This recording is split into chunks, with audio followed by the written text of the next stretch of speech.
શ્રી ગણેશાય નમઃ. જય શ્રી કૃષ્ણ.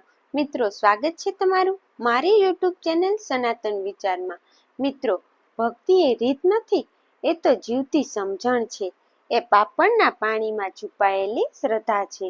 આજે આપણે એક એવા ભક્ત વિશે વાત કરીશું જેને રામાપીરને ખુશ કરીને ઇતિહાસના સ્થાન મેળવ્યું છે. મિત્રો, જો તમે આ વિડીયો પહેલી વખત જોઈ રહ્યા છો તો વિડીયોને સબસ્ક્રાઇબ કરો, જેથી મારા આવનારા વિડીયો તમને સૌથી પહેલા જોવા મળે. મિત્રો, તમે રામાપીરના મંદિરમાં તેના ફોટામાં એની બાજુમાં રામાપીરની બાજુમાં હરજી પાટીની મૂર્તિ જોઈ હશે કે છબી જોઈ હશે. તો આ હરજી પાટી કોણ હતું અને તેને એવા તે કયા કામ કર્યા કે રામાપીરની સાથે આખી દુનિયા હરજી પાટીને પણ પૂછે છે. રામાપીરના પરમ ભક્ત તરીકે આજે પણ જેનું નામ ઇતિહાસમાં અમર છે, એવા હરજી ભાટીનો જન્મ ઉગમ ભાટીના ઘરે થયો હતો. ઉગમ ભાટી ખૂબ જ ગરીબ હતા. કાયમ બેઠકનું ખાવાનું પણ માંડ મળતું, પણ ભક્તિનું પાછું એવું બાંધેલું કે શ્રીમંતોને પણ તેની ઈર્ષા આવે અને ગામના બકરા ચરાવે ખાય અને જે મળે એમાંથી પોતાનું ગુજરાન ચલાવે. આમ ઉગમ ભાટીને રામદેવજી માટે ભારી આસ્થા હતી. પછી તો વગડો હોય કે ઘર, રાત હોય કે દિવસ, બસ રામદેવજીના ભજન ગાયા કરે, પગે હાલીને રણુજા જાય અને રામાપીરના દર્શન કરે અને જીવ્યા ત્યાં સુધી આ નિયમ પાડ્યો. તેના દીકરા હરજી ભાટીની ઉંમર ઘણી નાની, પણ જ્યારે પણ રણુજા જાય ત્યારે એને પણ સાથે લેતા જાય. આજથી 9-10ની ઉંમરે હરજી ભાટી પણ રામાપીરના ગુણગાન ગાતા થયા. આમ ઉંમર નાની પણ કોઠાસૂઝ તો એવી કે એક ભજન યાદ રાખી લે અને ઉઠતા ને બેસતા રામાપીરને સમરે. પછી તો આમ થતા ઉગમ ભાટીને ઘડપણ આવ્યું અને બકરા ચરાવવાનું કામ હરજીને માથે લઈ દીધું. આથી ઉગમ ભાટી તો ઘરે બેઠા રામાપીરનું સ્મરણ કરીએ જાય, ભજન ગાય અને દીકરો આ બકરા ચરાવતા રામાપીરના ભજન ગાય. સંધ્યા ટાણે હરજી બકરા ચરાવીને પાછો આવે. 100ના બકરા ઘરે જાય અને પોતાના બકરાની વાડામાં પૂરે. પછી બંને બાપ દીકરો મોડી રાત સુધી રામાપીરની ભક્તિ કરે. થોડા સમય પછી બીજ ભરીને પાછા ફરતા હતા ત્યારે બાપે દીકરાને કહ્યું કે દીકરા, આવતી બીજે હવે તારે એકલા આવવું પડશે.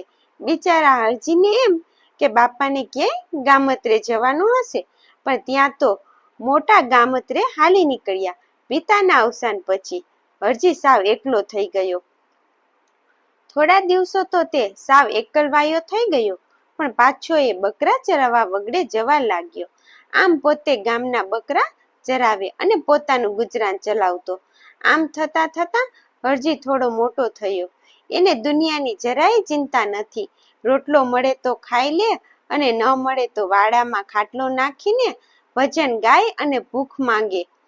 એક વખત રામજીને થયું કે હરજી ભાટી ઘણા વખતથી મારી પૂજા કરે છે, હવે મારે એનું દુઃખ ભાંગવું જોઈએ, પણ પહેલા મારે એની કસોટી કરવી જોઈએ. ભક્ત અને ભગવાનની આજ તો ખૂબી છે, ક્યારેક ભક્ત ભગવાનથી ની એવી કસોટી કરે છે કે ભગવાનને ઉઘાડા પગે દોડવું પડે છે, અને ક્યારેક ભગવાન ભક્તની એવી કસોટી કરે છે કે જેવા તેવાનું તો કાળજા કકડી જાય. એટલે તો ભક્તિને ખાડાની ધાર કહેવાય છે. એક વખત રામાપીર સંન્યાસીનો વેશ પહેરીને લીલુડા ઘોડા પર બેસીને વનવગડામાં હરજી જ્યાં બકરા ચરાવે છે ત્યાં આવ્યા. પણ આજે હરજી ભક્તિમાં એવો લીન થયેલો કે વગડો વીંધીને છેલ્લે પહોંચી ગયો. ત્યાં જવાનું તો હતું, પણ પાણી ક્યાંય ન હતું. એક નાની તલાવડી હતી, પણ એ પણ સુકાયેલી. અને હરજીને એમ કે બપોર સુધી બકરા ભલે ચરે, બપોર પછી પાછા વળી જઈશું. આમ વિચારીને હરજી એક બાવળિયા નીચે બેઠો. ત્યાં તો ભગવો વેશ પહેરી સંતને આવતા જોયા. લીલુલો ઘોડો છે, તેજસ્વી મુખ છે, અને હજી તો ઉઠીને સંતની પાસે ગયો. સાધુને પગે લાગીને બોલ્યો, બોલો બાબુજી, હું તમારી શું સેવા કરું? તમે દૂરથી આવ્યા હોય એવું લાગે છે, તો લાવો તમારા પગ તપવી દઉં. રામદેવજી નીચે બેઠા અને બોલ્યા, અરે ભગત, મને તરસ બહુ લાગી છે, તો મને પાણી પીવડાવ. ત્યારે હરજી બોલ્યા, બાપજી, અહીંયા પાણી તો આજુબાજુમાં ક્યાંય નથી. તમે કહો તો ગામમાં જઈ પાણી ભરી આવું. દોડતો જાઉં ને દોડતો આવું. ત્યાં સુધી તમારે રાહ જોવી પડે.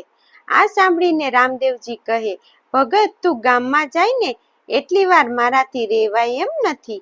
થાક લાગ્યો છે, ગળું સુકાય છે, અને પાણી નહીં મળે તો મારો જીવ જશે.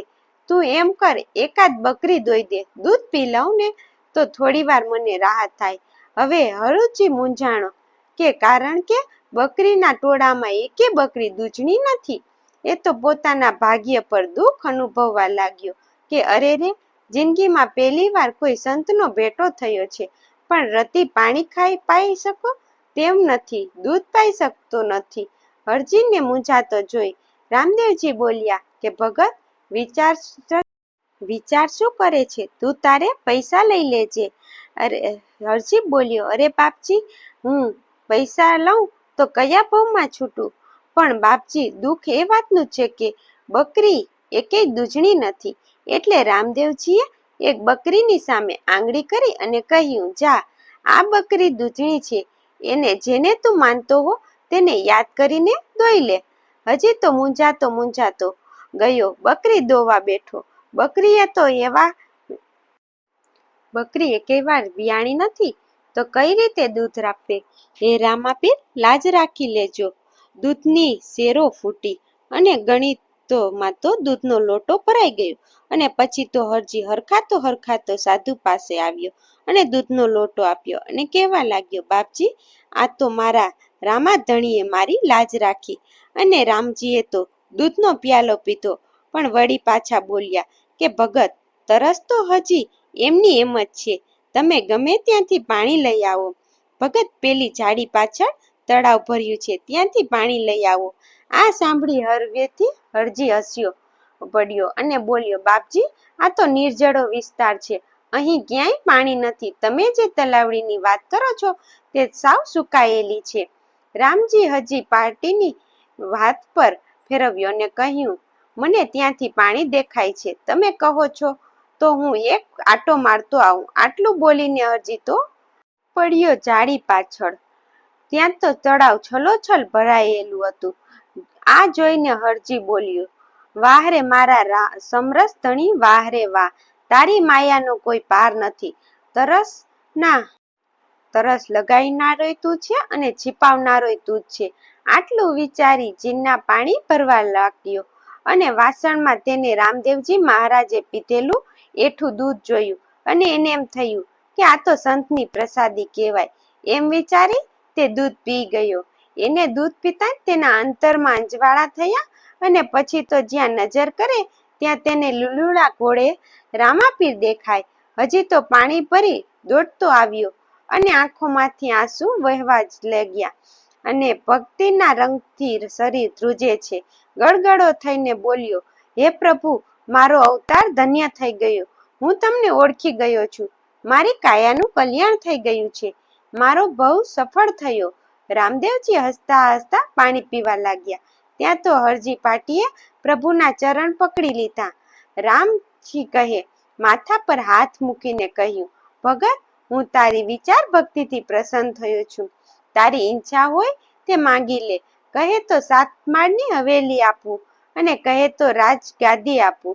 ત્યારે હરજી તો બોલ્યો, હે પ્રભુ, તમારા દર્શન થયા ને મને તન ભવનું રાજ મળી ગયું. વનવગડે તમે મને દર્શન દેવા આવ્યા એ મારા માટે રાજગાદીનું સુખ છે. પણ તમે કહો છો તો હું માગું છું કે તમે જે આ ભગવો વેશ પહેર્યો તે મને આપો. પછી નિરાતે બેસીને ભક્તિ કરીશ. આ સાંભળીને રામાપીની આંખોમાં આંસુ આવી ગયા. અરે, તે માગીને ભગવો વેશ માગ્યો.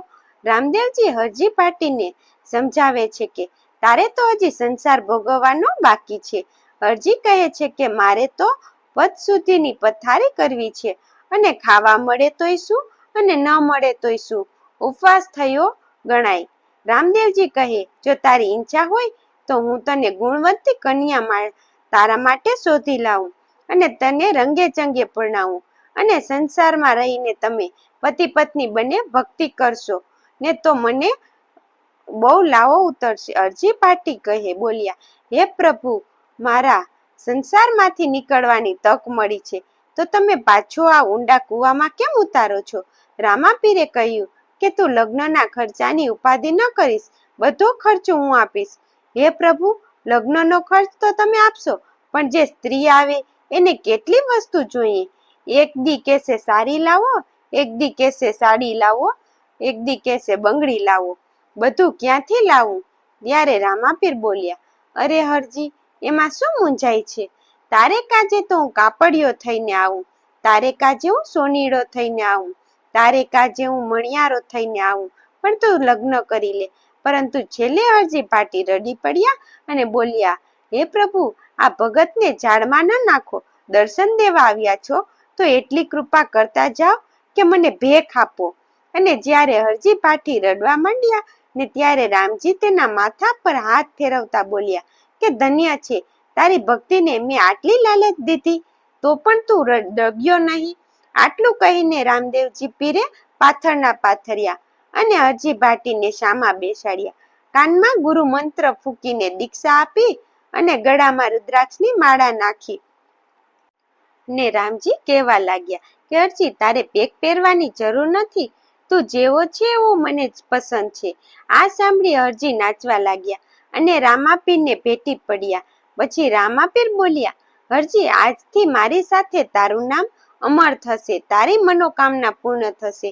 હવે સુખેથી ઘરે જાઓ અને ભક્તિ કરો. ત્યારે હરજી પાટી બોલ્યા, પ્રભુ, હવે જવાનું ક્યાં હોય? હવે તો જ્યાં તમે ત્યાં હું. હવે તમે જો રજા આપો તો હું રણુજા આવીને રહું. રામાપીરે હા પાડી અને પોતે તો લીલુડા ઘોડા લઈને હાલતા થયા. થોડી વારમાં તો તે અદસ્ય થઈ ગયા અને હરજી પાટી બકરા લઈને ગામમાં આવ્યા અને સૌના બકરા સોને પહોંચાડ્યા અને પોતે તો રણુજાની વાટ લીધી અને જીવ્યા ને ત્યાં સુધી રામાપીરની સેવા કરી. તો આવા હતા હરજી પાટી. મિત્રો, આ હતો હરજી પાટીનો ઇતિહાસ. મિત્રો, જો તમને આ વિડીયો ગમ્યો હોય તો કોમેન્ટ બોક્સમાં જય રામાપીર લખો.